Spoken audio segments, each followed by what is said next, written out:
आज हम लोग पढ़ेंगे। तो प्रकाश को अंग्रेजी में कहते हैं लाइट। और प्रकाश का हमारे दैनिक जीवन में बहुत ज़्यादा इसका उपयोग है। जैसे कि लाइट है तो इसका डिफिनीसन अगर आप देखें तो क्या होता है कि प्रकाश एक प्रकार की ऊर्जा है, और जिस ऊर्जा की सहायता से हम अपने आसपास की जो रंग बिरंगी वस्तुएं हैं जो भी हैं उनको हम लोग देखते हैं।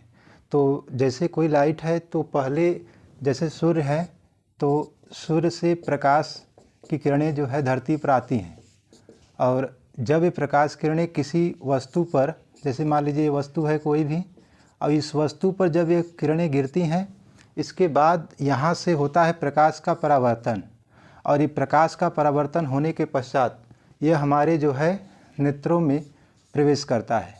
और जब ये हमारे नेत्रों में प्रवेश करता है तब आँख के अंदर रेटिना होता है जिस पर जो है प्रतिबिंब बनता है, तब हमें जो है वस्तुएं दिखाई देती है। लेकिन रेटिना पर उल्टा बनता है जिसे मस्तिष्क उसे सीधा करके दिखाता है। तो यहाँ पर प्रकाश एक प्रकार की ऊर्जा है जिसकी सहायता से हम वस्तुओं को देखते हैं। तो वस्तु जो है हमें तभी दिखाई देता है जब प्रकाश की उपस्थिति होगा। जैसे यहाँ पर हम आपको दिखाई दे रहे हैं तो इसका कारण है कि यहाँ पर प्रकाश है। अगर ये प्रकाश नहीं होगा तो यहाँ पर हम जो है हमें आप लोग नहीं देख पाएंगे। तो प्रकाश वहाँ से चलता है और उसके बाद हमारी आँखों पर प्रवेश करता है, और उसके बाद रेटिना पर, वहाँ पर उसका चित्र बनता है, तब जाकर हमें दिखाई देता है। तो प्रकाश में अगर हम देखें तो प्रकाश के क्या गुण हैं, तो इसमें देखते हैं कि पहले प्रकाश सीधी रेखा में चलता है, इसलिए इसका उदाहरण भी आप देख सकते हैं। जैसे कोई प्रकाश है और यहाँ से लाइट आ रहा है, अगर हम कोई वस्तु को बीच में रख देते हैं तो इसका जो प्रतिबिंब है, इसका जो छाया होता है यहाँ पर बनता है। तो ये छाया बनने के पीछे कारण है कि यह जो है प्रकाश सीधी रेखा में आती है, जिसे वस्तु अपारदर्शी है, इसे पार नहीं कर पाता, इसके कारण यहाँ पर छाया बनता है। तो इसका मतलब है कि प्रकाश सीधी रेखा में चलती है जिसके कारण छाया का निर्माण होता है।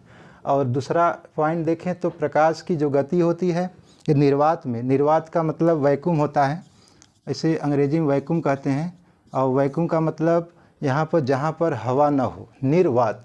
निर्वात, निर मतलब न हो, वात मतलब हवा, मतलब जहाँ हवा नहीं होता है उसे निर्वात कहते हैं। और वहाँ पर प्रकाश की चाल 3 × 10⁸ मीटर प्रति सेकंड होता है। और इसको हम लोग और भी कह सकते हैं 3 लाख किलोमीटर प्रति सेकंड। इसका मतलब है कि 1 सेकंड में प्रकाश 3 लाख किलोमीटर दूर चलता है। इसका जो रफ्तार है एक सेकंड में 3 लाख किलोमीटर दूर तक जाता है। ये 8 जीरो है, तो यहाँ पर किलोमीटर में 3 जीरो होता है और लाख में 5 जीरो। ये 3 जीरो और 5 जीरो, यही दोनों मिलकर यहाँ पर 8 जीरो हैं। तो यहाँ पर प्रकाश जो है की जो गति है निर्वात में 3 लाख किलोमीटर प्रति सेकंड होता है। और अगला पॉइंट देखते हैं तो इसमें प्रकाश का जो तरंगदैर्ध्य है, वेवलेंथ, इसे लैम्डा से दिखाते हैं, और इसका तरंगदैर्ध्य 3900 एंगस्ट्राम से लेकर 7800 एंगस्ट्राम तक होता है। अब एंगस्ट्राम, 1 एंगस्ट्राम बराबर होता है 10⁻⁻10 मीटर, और कभी कभी 1 माइक्रान भी आता है, 1 माइक्रान बराबर 10⁻⁻6 मीटर। तो इसको आप ध्यान रखेंगे कि इसका मान क्या होता है, एंगस्ट्राम का मान और 1 माइक्रान का मान। 1 एंगस्ट्राम बराबर 10⁻⁻10 मीटर, 1 माइक्रान बराबर 10⁻⁻6 मीटर। तो यहाँ प्रकाश का जो तरंगदैर्ध्य है ये 3900 एंगस्ट्राम से 7800 एंगस्ट्राम तक होता है। लेकिन किसी किताब में यहाँ 3900 की जगह 4000 एंगस्ट्राम से रहता है, और यहाँ 7800 एंगस्ट्राम की जगह यहाँ पर 8000 एंगस्ट्राम होता है। तो ये एनसीईआरटी में 4000 से 8000 एंगस्ट्राम तक होता है। ये जो है इसका उल्लेख किया गया। तो प्रश्न में अगर इस दोनों में से ऑप्शन जो भी रहेगा उसको आप चूज कर लेंगे इसमें से। और चौथा पॉइंट है प्रकाश के गमन के लिए माध्यम की कोई आवश्यकता नहीं होती है। इसका मतलब है कि प्रकाश निर्वात में भी चलता है, अगर वहाँ पर हवा, पानी, वायु न हो तब भी वहाँ प्रकाश चलता है। इसके लिए कोई माध्यम की आवश्यकता नहीं होती है। वहाँ पर हवा न हो या फिर पानी न हो तब भी वहाँ पर प्रकाश गति करता है। तो सूर्य और पृथ्वी के बीच में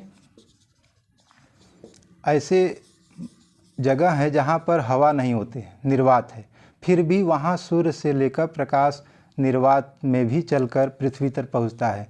तो यहाँ पर माध्यम नहीं है, फिर भी बिना माध्यम के भी प्रकाश जो है निर्वात से होते हुए पृथ्वी तक पहुँचती है। तो यहाँ पर माध्यम की कोई भी आवश्यकता नहीं होती है ये प्रकाश के लिए। और अगला पॉइंट जो है, प्रकाश विद्युत चुंबकीय तरंगें होती हैं। इसका मतलब है कि जो प्रकाश होती हैं ये जब चलती हैं तो इसमें जो है विद्युत गुण भी होती हैं और इसमें चुंबकीय गुण, दोनों गुण इसमें पाए जाते हैं। इसीलिए इसे जो है विद्युत चुंबकीय तरंगे कहते हैं, क्योंकि इसमें विद्युत के गुण भी पाए जाते हैं और चुंबकीय गुण भी पाए जाते हैं।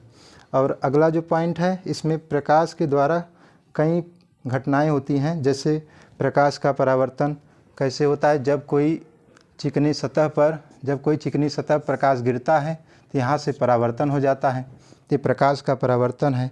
अपवर्तन क्या है, जब प्रकाश की किरण किसी जल में प्रवेश करती हैं, यहाँ पर प्रकाश किरणें आती हैं तो एक सतह से दूसरे सतह में प्रवेश कर जाती हैं, तो यहाँ पर जो घटना घटित होता है इसे कहते हैं अपवर्तन।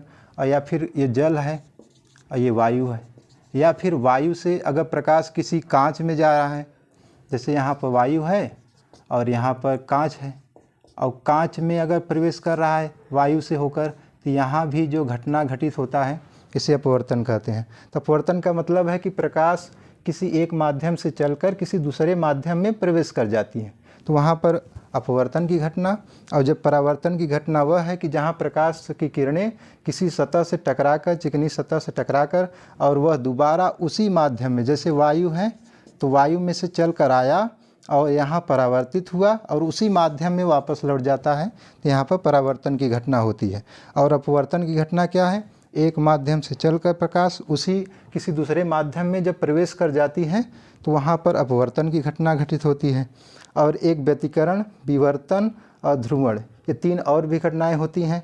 तो व्यतिकरण में क्या है कि इसमें प्रकाश की जो किरणें होती हैं तो इसमें इस तरह से यहाँ पर स्लिट बनाए जाते हैं, पर्दे टांगे जाते हैं, और यहाँ पर एक रंग पर्दा टंगा रहता है। इसमें एक छिद्र होता है, यहाँ दो छिद्र होता है, और यहाँ पर एक तीसरा पर्दा लगा रहता है। पहला पर्दा जो है इसमें एक छिद्र, दूसरे पर्दे में दो छिद्र और तीसरे पर्दे में कोई छिद्र नहीं होता है। यहाँ से कोई प्रकाश स्रोत है तो यहाँ प्रवेश करता है, तो यहाँ से फिर से यहाँ विवर्तन होता है। विवर्तन होने के बाद यहाँ पर प्रकाश किरणें जाती हैं, इसी पर्दे पर एक बनता है कि चमकीली पट्टी बनता है, एक अंधेरी पट्टी बनता है। यहाँ इसे अंग्रेजी में कहते हैं ब्राइट फ्रिंज कहते हैं, और इसे डार्क फ्रिंज कहते हैं। तो इसको और भी नाम से जानते हैं, इसे दीप्त पट्टी कहते हैं, इसे अदीप्त पट्टी कहते हैं। और फिर यहाँ पर अदीप्त पट्टी बनता है, फिर यहाँ दीप्त पट्टी बनता है। इस तरह से यहाँ पर घटनाएं घटित होती हैं। पर्दे पर एक जो है चमकीली पट्टी, फिर अधेरी पट्टी, फिर चमकीली पट्टी, फिर अधेरी पट्टी, इस प्रकार से एक पैटर्न बन जाता है चमकीला और जो है डार्क का। इसीलिए यहाँ पर जो पैटर्न बनता है इसी को हम लोग विवर्तन की घटना कहते हैं। अब यहाँ व्यतिकरण की घटना, तो विवर्तन क्या है, विवर्तन में प्रकाश किरणें किसी तीक्ष्ण नोक पर जब होकर गुजरती हैं प्रकाश किरणें, तो वहाँ पर जैसे ही पहुँचती हैं तो यहाँ किनारे से झुक जाती हैं, और यही प्रकाश किरणें किसी सूक्ष्म छिद्र या फिर किसी नोक से होकर गुजरती हैं तो वहाँ प्रकाश किरणों का मुड़ना, यही घटना कहलाता है विवर्तन। अब ये इसी के कारण हम लोग जो है जैसे घर में रहते हैं तब भी थोड़ा थोड़ा प्रकाश बाहर से अंदर प्रवेश करता है, तो विवर्तन के कारण ही होता है। या फिर घर में किसी छोटा सा छिद्र होता है और उसमें से रोशनी आता है, तो पहले थोड़ा सा दिखता है, फिर धीरे धीरे उसकी जो आकार होती है बढ़ती जाती है प्रकाश की, तो ये विवर्तन की घटना वहाँ पर देखने को मिलता है। और ध्रुवण की घटना जो है, इसी ध्रुवण की घटना से बचने के लिए जो है गाड़ियों के ऊपर जो है काला सा पेंट किया जाता है, और जिससे कि जो है प्रकाश के चकाचौंध रोशनी से बचा जा सके।